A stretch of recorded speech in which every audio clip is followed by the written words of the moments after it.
প্রভু যিশুর নামে পিতা ঈশ্বরের কাছে সকল শ্রোতার জন্য মঙ্গল প্রার্থনা করি। আজকের পবিত্র বাক্য যোহন লিখিত সুসমাচার 10 অধ্যায় 29 থেকে 38 পদ পর্যন্ত। আমার পিতা যিনি তাহাদের আমাকে দিয়াছেন তিনি সর্বাপেক্ষা মহান, এবং কেহই পিতার হস্ত হইতে কিছুই কাড়িয়া লইতে পারে না। আমি ও পিতা আমরা এক।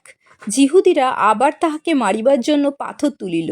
যিশু তাহাদিগকে উত্তর করিলেন, পিতা হইতে তোমাদিগকে নানা উত্তম কার্য দেখাইয়াছি, তাহার কোন কার্য প্রযুক্ত আমাকে পাথর মারো?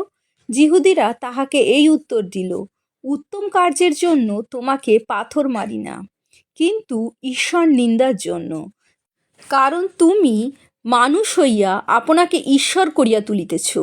এই জন্য যিশু তাহাদিগকে উত্তর করিলেন, তোমাদের ব্যবস্থায় কি লিখিত নাই, আমি বলিলাম তোমরা ঈশ্বর? যাহাদের নিকটে ঈশ্বরের বাক্য উপস্থিত হইয়াছিল, তিনি যদি তাহাদিগকে ঈশ্বর বলিলেন, আর শাস্ত্রের খণ্ডন তো হইতে পারে না।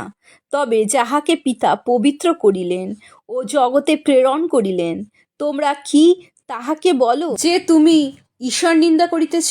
কেননা আমি বলিলাম, আমি ঈশ্বরের পুত্র। আমার পিতার কার্য যদি না করি তবে আমাকে বিশ্বাস করিও না, কিন্তু যদি করি আমাকে বিশ্বাস না করিলেও সেই কার্যে বিশ্বাস করো, যেন তোমরা জানিতে পারো ও বুঝিতে পারো যে পিতা আমাতে আছেন এবং আমি পিতাতে আছি। ইহাই প্রভুর বাক্য। ঈশ্বরের ধন্যবাদ হোক।